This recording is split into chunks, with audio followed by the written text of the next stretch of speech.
அனைவருக்கும் வணக்கம். இன்றைக்கி என்னென்னா, எங்கள் வீட்டில் உளுந்தங்களி மாவு இருக்குங்க இல்லையா, அதை இப்படி நான் தண்ணியாக கரைச்சி வச்சுருக்கேன். அதுக்கடுத்து வெள்ளம் இருக்குங்க இல்லையா, வெள்ளத்தை இப்படி பாக காய்ச்சிட்ருக்கேன். இந்த வெள்ளைப்பாக காய்ச்சினதை நம்ம இப்போ வடிகட்டிக்கலாம்.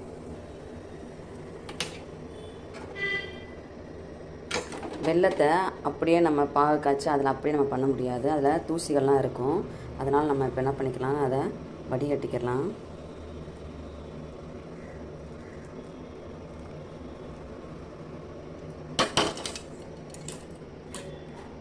பாருங்கள் எவ்வளோ தூசி இருக்குன்னு. அதுக்கடுத்து இந்த வெள்ளைப்பாக காய்ச்சின அந்த இதை நல்லா கழுவிட்டு அடுப்பில் வச்சாச்சு. அது காயவும் இந்த உளுந்தங்களிக்கு மாவு கரைச்சி வச்சுருக்கோம் இல்லையா, இதை அடுப்பில் வச்சுருக்க இந்த கடாயில் ஊற்றி நல்லா கெட்டி சேர விடாமல் கலக்கணும். எங்கள் அம்மாவங்களும் எப்படி செய்வாங்கன்னா, முதல்ல இந்த மாவை இந்த கடாயில் ஊற்றி நல்லா கெட்டி சேவிடாமல் கலக்கிட்டு மாவு நல்லா வெந்துருச்சுன்னு பார்க்குறப்ப நல்லா வெள்ளத்தெல்லாம் அந்த 1-2 தட்டி போட்டு அந்த வெள்ளம் கரையிற அளவுக்கு அதை கிண்டுவாங்க. ஆனால் இப்போ நம்ம எங்கே அந்த மாதிரி கிண்டுறதுக்குலாம் நம்மளால முடியாது. அதனால் நல்லா இந்த மாவு வெந்து இப்போ வர அளவுக்கு நல்லா கெட்டி சேவிடாமல் கிண்டிட்டு கடைசியில் இந்த நம்ம காய்ச்சி வச்சுருக்கோம் இந்த வெள்ளைப்பாகு அதை சேர்த்து நல்லா சாப்பிட்ற பதத்துக்கு கிண்டி எடுத்துடலாம். இது ஈஸியாக நான் செய்கிற உளுந்தங்களி மெத்தடு. இந்த உளுந்தங்களி மாவு பார்த்திங்கன்னா 4:1 அப்படிங்கிற அளவுக்கு 4 டம்ளர் அரிசினா 1 டம்ளர் உளுந்து எப்படின்னா தொளி உளுந்து, கருப்பு உளுந்து இருக்கு இல்லையா, அதை தான் வாங்கி போடுவோம்.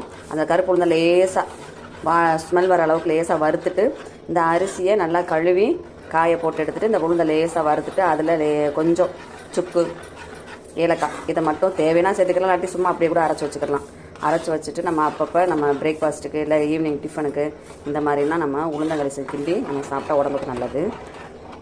அடுப்பை சிம்லேயே வச்சுக்கிட்டு நல்லா கெட்டி சேர விடாமல் இந்த மாவு நல்லா வெந்து வர்ற பதத்துக்கு நல்லா கிண்டிக்கிட்டே இருக்கணுங்க.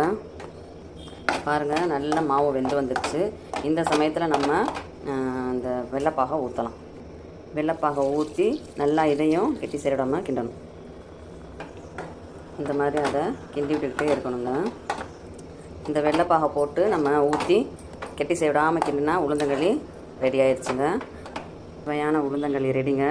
இதில் இந்த மாதிரி நல்லெண்ணெய் சூடாக உளுந்தங்களி வச்சு அதை நல்லெண்ணெயை ஊற்றி தொட்டு சாப்பிட்டோம்னா அமிர்தம் மாதிரி இருக்குங்க. அனைவருக்கும் நன்றி. வாழ்க்கை வாழ்வதற்கே.